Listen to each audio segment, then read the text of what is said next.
Queen Vlakith. Skva! You are a Sherlock, and still you speak my name. I've seen the captive Orpheus with my own eyes.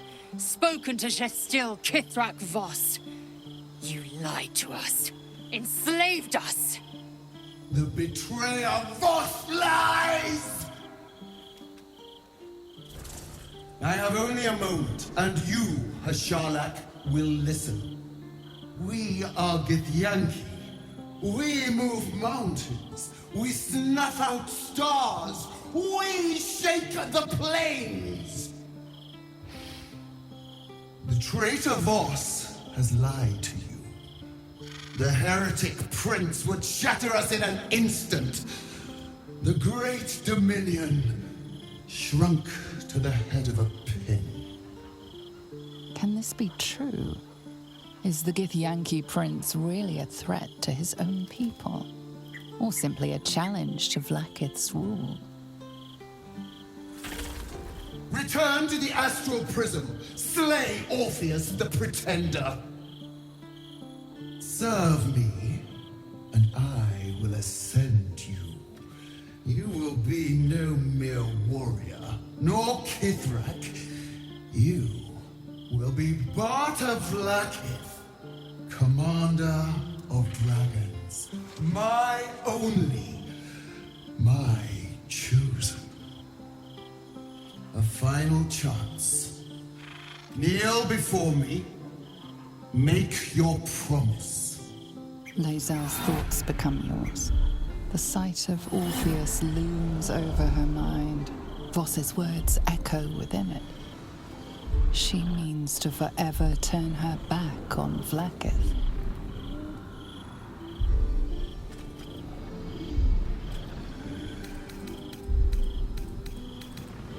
I gave you my faith, and you called me traitor. I gave you my life, and you ordered your knights to hunt me. I have witnessed too much, and you have given me too little.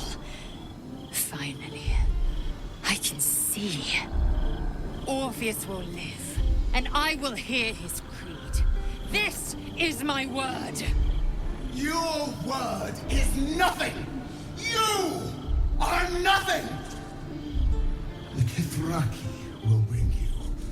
I will tear your flesh from your bones and devour your skull's marrow, while you beg for death.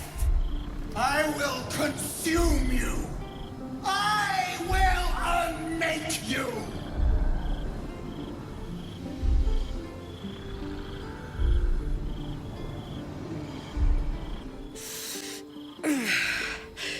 Soldier, my engine.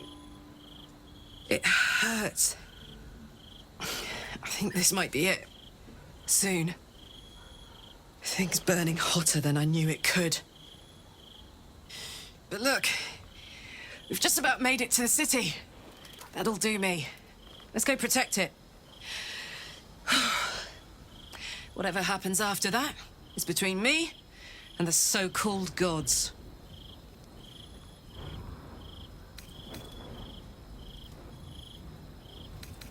Bit sweaty, but up for whatever's next.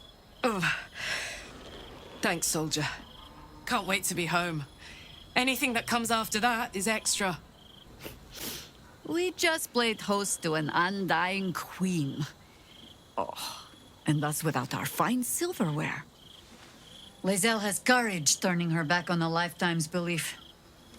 As for us, best we stay out of interplanar politics, I think. Orpheus is on his own. But should Great Vlakith come to settle a score with Lae'zel, well, I might be convinced to kill her. Undying or not, she was very loud. You think me lonely? In truth, I prefer travel in a small pack such as this. Unburdened by numbers, we're free to act rather than react. A little like the old days. With allies, every bit as peculiar.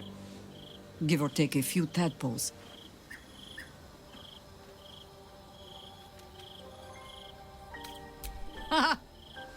A kind way of saying, "Ye gods, I hope her dusty bones don't break at the first blow." Fear not for me. I will try my very best to keep up. That speaks well of your taste. I've heard my share of bad ballads about things I never did. If you have questions, ask. Just don't expect my answers to rhyme.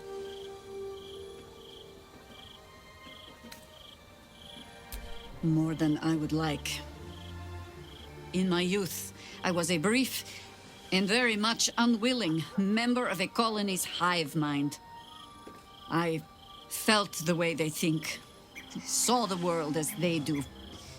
Foul, unnatural creatures who find the foulness in us and twist it to their will.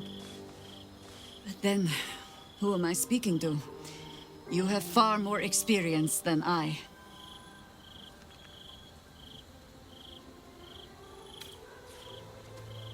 Do not be moved to pity. It is a predator pinned in a trap. And if it wriggles free, you'll find it still has teeth.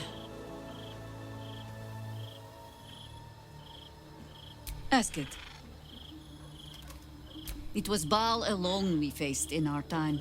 And, bad as that was, he had no elder brain for a lapdog then. Help won't come from the history books, or from any old tales I can spin you. This is your story to write. There. Have I fulfilled my role as your wise and wizened elder?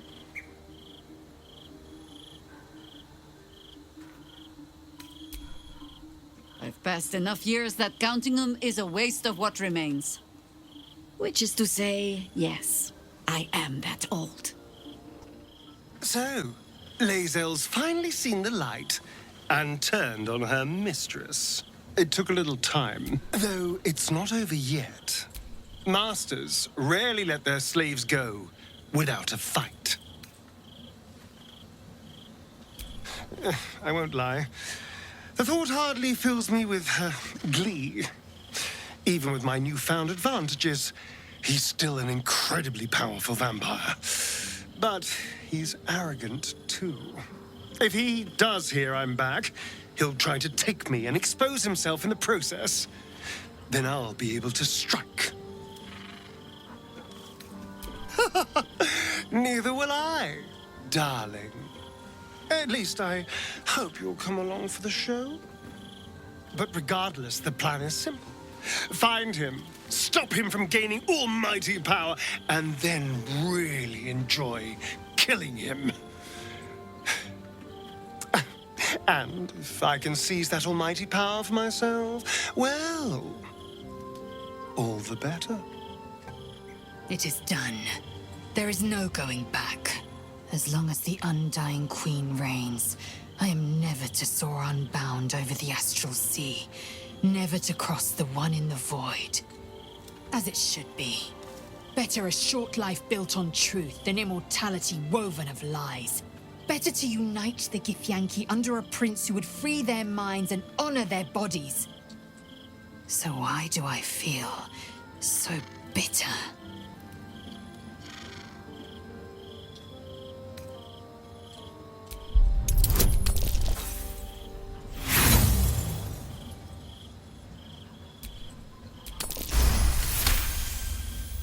Vlaakith has upended Lae'zel's whole existence.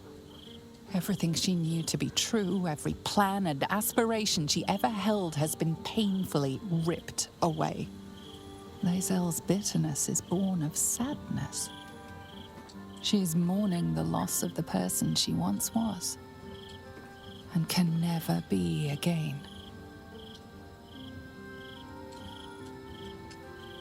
How well you've come to know me. But in truth, she didn't take everything. I have what I have gathered for myself. I'm more to a new regent, a new land, and new allies. I am known and honored by you, the source of my bruises. Vlaakith cannot unmake she who no longer exists. And so, from the old battle cries is birthed another. Shma Salar Orpheus, Ma Stilna Forgin in Yeri. Orpheus's will above all. May the comet blaze my path forward.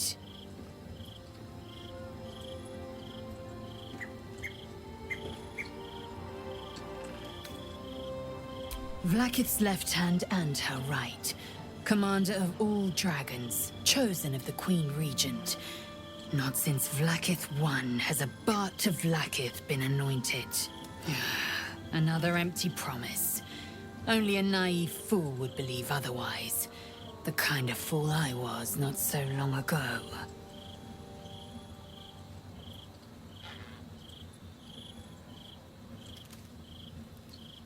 We take the Orphic hammer from Raphael's lair.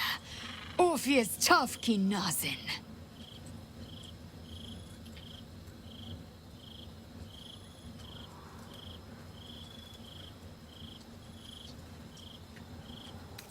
What about him? The historical slates describe Orpheus as a fearsome, terrible creature, powerful beyond measure, and enthralled by the Geich.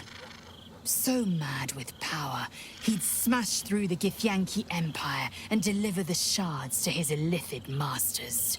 And glowing with such psionic force that he and his red dragon blazed a trail through the skies. A lethal comet careening towards my people.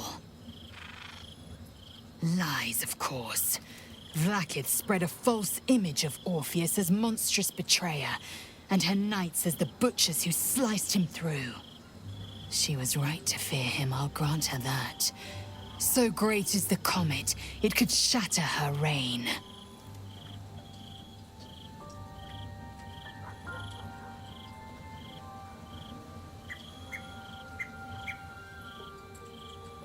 The Emperor may be loathsome, but it's right.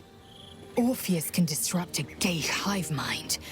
A talent like that makes the prince a powerful shield and a powerful weapon. Why destroy a weapon like that when you can contain it in a relic and keep it for yourself? A weapon is only an asset for as long as it isn't pointed at you. The means of Vlaakith's own end has been ripped away from her. Better to have Orpheus killed than to risk his escape. Better to risk the rise of illithids than let the Prince of the Comet deny her the godhood she craves. Orpheus is honor guard, loyal to the end. Trapped by Vlaakith in the same prism holding their noble prince, fruitlessly hacking at the sphere that contains him. They see us as Geich, tadpoled husks in the Emperor's thrall. I regret their deaths, but I pledge to live as they perished, in the service of Gith's son.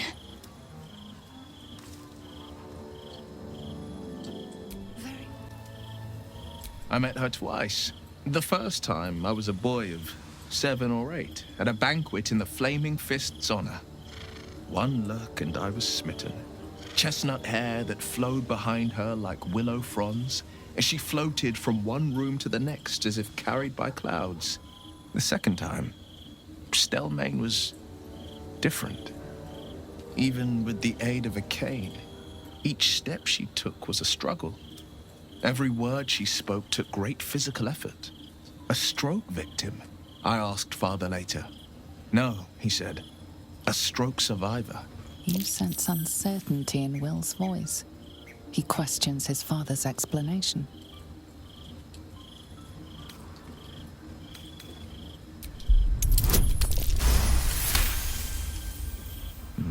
Something's always gnawed at me. At the banquet, Stelmane didn't seem to look at us, but through us. But that second time, her gaze never left me. It was steel, sharp and unyielding. It could just be my imagination, but I always felt that it was more than a stroke that had changed her. What, though? I couldn't say.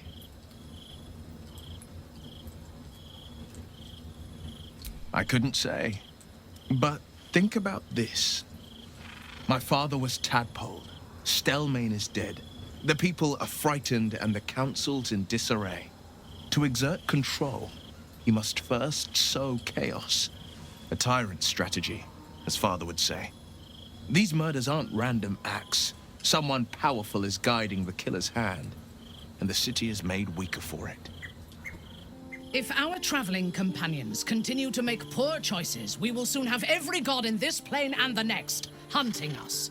Lae'zel risks everything with her childish rebellion. Yes. I only know it through history books and hearsay. A city of murder and grief. I expect it will live up to its legend.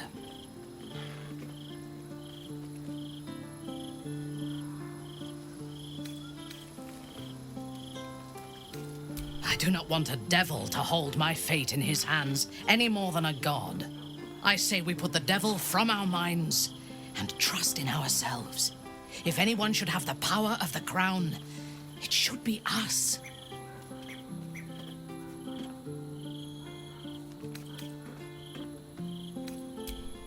From the still, dark waters of Lake Donegarten to the black academies of Tierbresh, it is a city of wonders and terror. But it is not my home anymore. If I were to return, I would be denied all of its wonders and shown only the terror.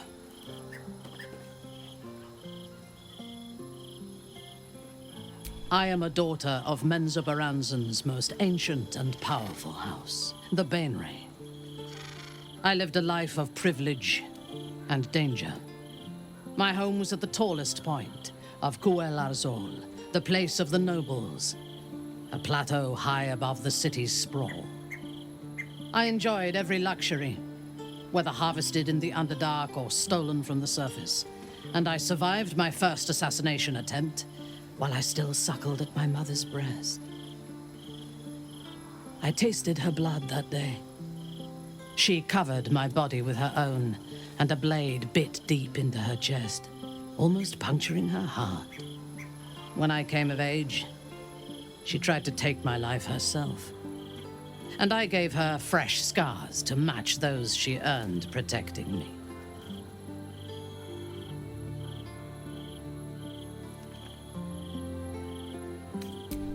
She taught me to be resilient and to guard my heart from those who cannot be trusted, literally and figuratively. When I choose to let somebody close, I do not do so lightly. That gives a great depth of meaning to the bonds I do share. Hi. It's me, Yenna. You remember me, right? You were really nice to me before, and, my mum hasn't come back yet. She might come later. I don't think she's coming. Could we maybe stay here? Oh. If the child's desperate enough to seek safety in our company, who are we to turn her away? Yes! You've got a fire and everything. I can cook really good. Whatever you want. Thank you, thank you.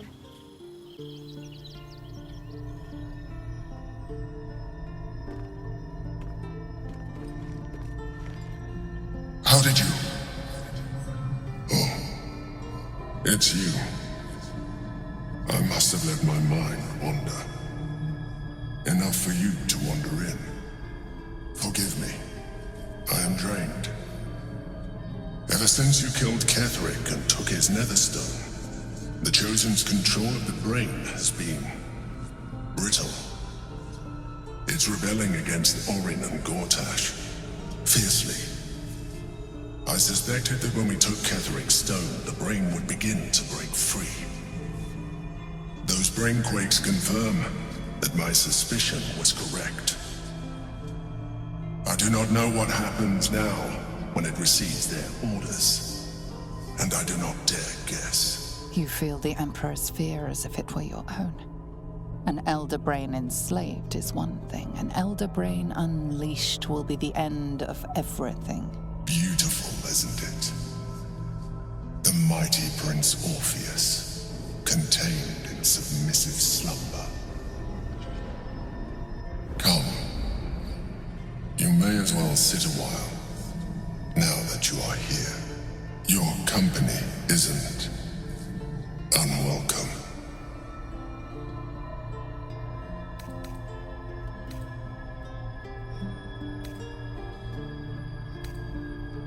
an accurate summary. I have found myself distracted of late. I'm haunted by memories. They are relentless. I can think of nothing, no one else.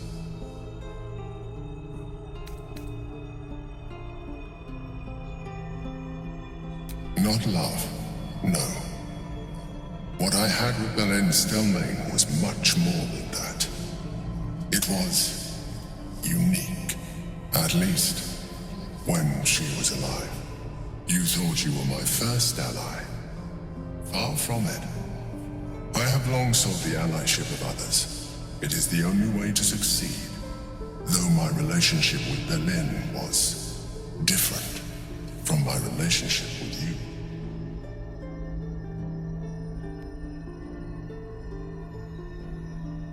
In a way, but not the way you're thinking of.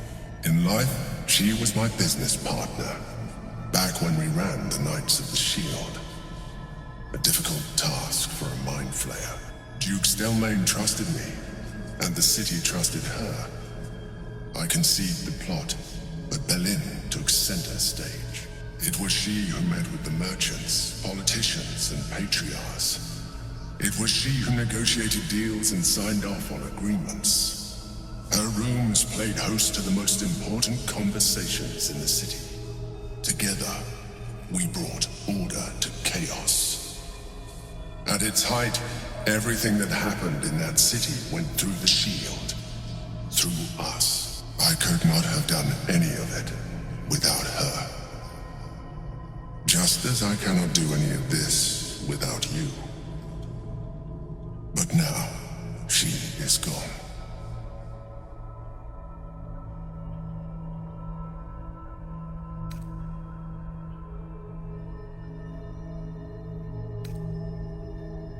I appreciate the offer, but I don't think it will help. What I feel is deeper than superficial cures can reach, and not entirely unwelcome. Most people think that mind flayers are soulless husks who feel nothing. I am glad you are not most people.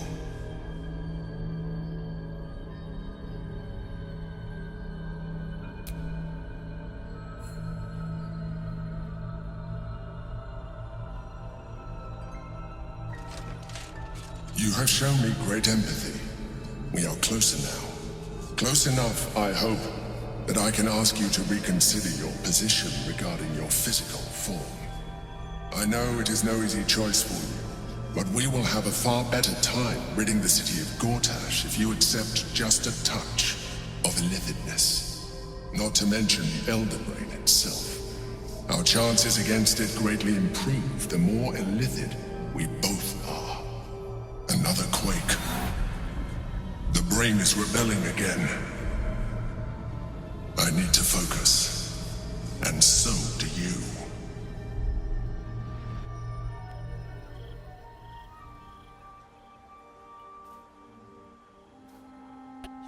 For a while, after the Shadow Curse was lifted, I felt hope in a way that I hadn't felt in years. I thought that nature would heal and balance between it and civilization could be restored once and for all.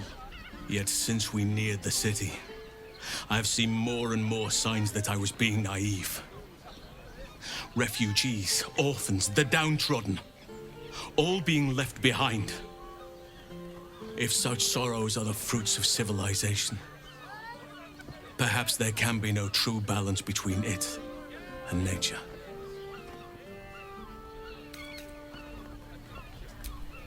Temporary crises have a habit of becoming part of the everyday given half a chance. A rot is taking hold here.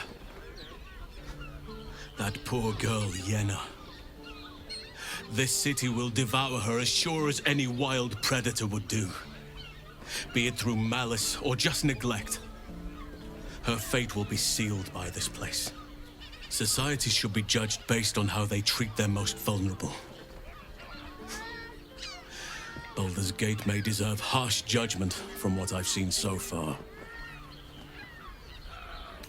I wish I knew. Truly.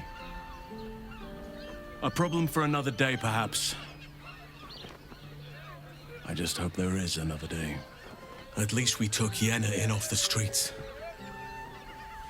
But there are many more out there. I have. He speaks to me during my nightly meditations. He is well. And Oliver also. At times they are one, and at others they divide. Easier for playing, perhaps. And the land thrives also. I doubt you would recognize it. Perhaps one day, you and I can both return and see it for ourselves. Such a bargain. We can't return here. Sir Danthilon's dancing axe. Our stock isn't used. It's Greetings, sir. Your noble bearing brings a little class to my humble... You can turn off the charm, Entharl. She's with me. Blueberries. Thought I had a sale. You look tired, Harper. I missed you too. They're already here? Down below. Here's the key.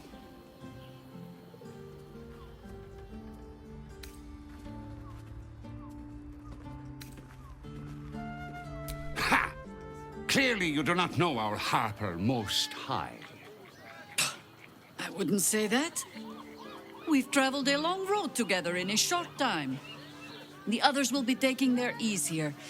Entharl has been known to shelter Harpers when they need it. Entarl has been known to charge rent.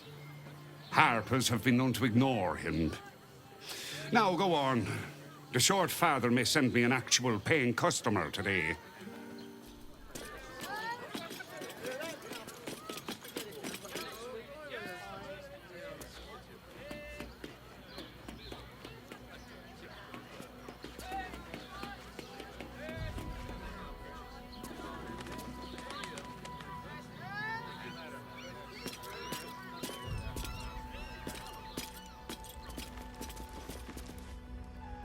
Hi, Harper. May Seluna's tears shine on this meeting. A very formal greeting, Geraldus. You are well? Yes. Hi, Harper. Standing beneath Seluna's tears. The lad's a little nervous, Jaheira. We heard of your great victory against Ketheric. Geraldus isn't nervous. He's terrified. And he's using Seluna's tears as some kind of code. I understand, Geraldus. Take a moment. And you, Harper. There is something familiar about you. Doesn't she remind you of our old friend Marcus?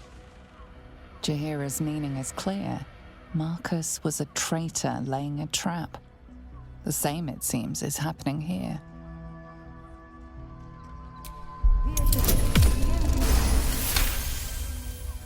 Oh, clever cub. This is an ambush. Strike first, while they focus on me.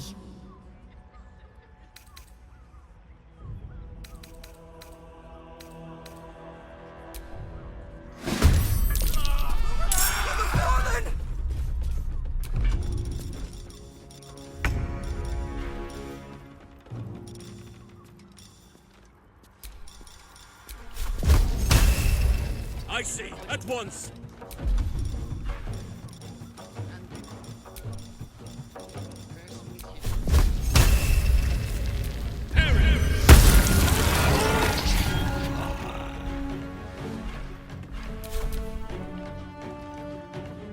More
makes it hard to trust anyone.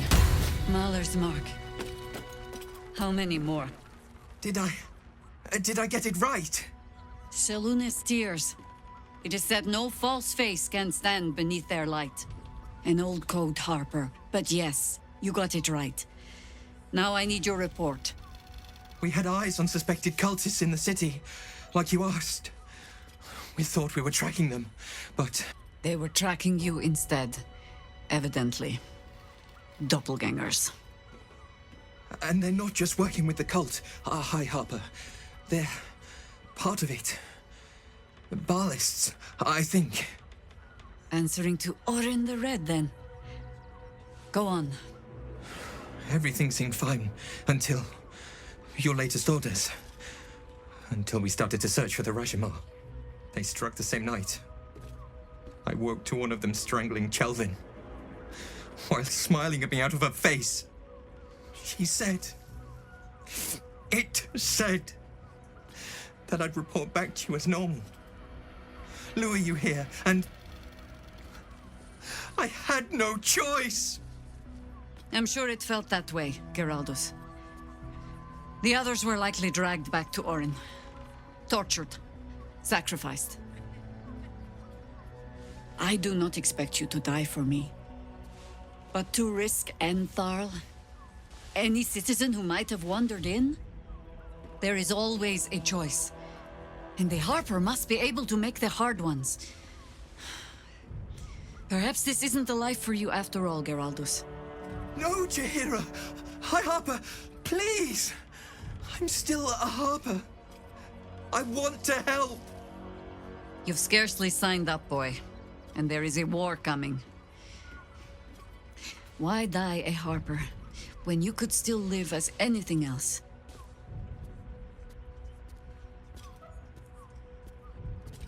I want to fight. For Chelvin.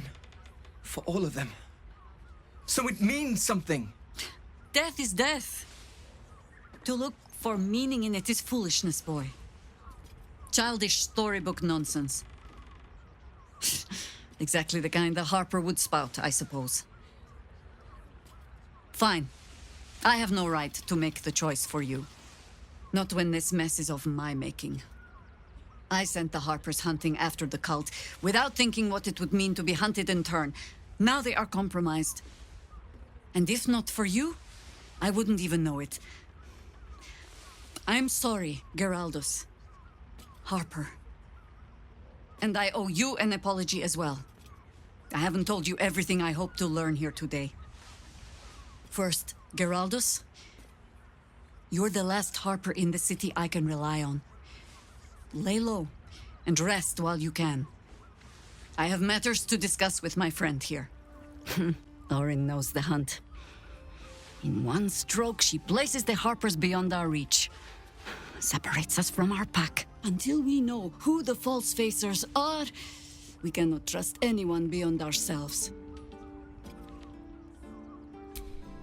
Except Geraldus. It has been some time since anyone dared rap my knuckles like you did.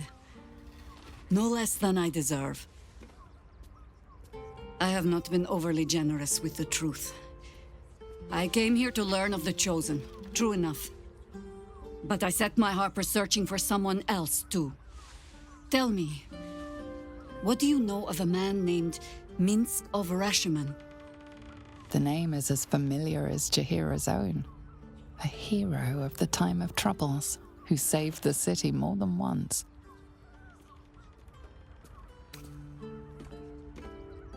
But few know of his fate, I think. I had hoped to keep it that way. Minsk is an old friend. Perhaps my oldest. We've fought at one another's backs times beyond counting.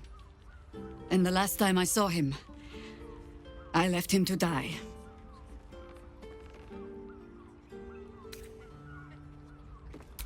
There always is. But that is still the fundamental fact of it. Before we ever heard of this Absolute, we received word of a gathering in the Undercity. What we found was the first dark seed of this plot. A circle of cultists with mind flayers in their midst. We might have ended it there. Cut off at the root, but before I could send for help, Minsk charged in alone. It was chaos. He was overrun, dragged down beneath a mass of tentacles. I had a choice. Stay and let word of this cult die with us, or leave him and live to fight another day.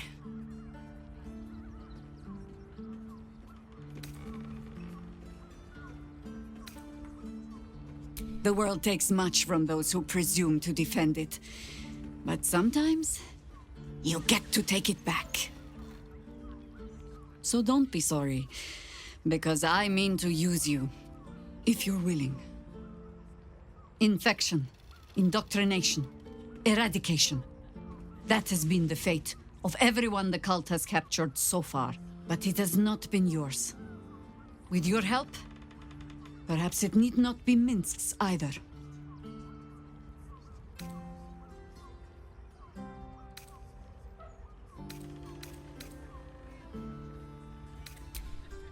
As simply as that? For no other reason than that I asked? Perhaps you two will get along. Oh, the point is moot without a means to find him. Without the Harpers, we shall have to find another path. I'll have a better idea of what that is once we're through the gates. Seems I need to reacquaint myself with this damned city.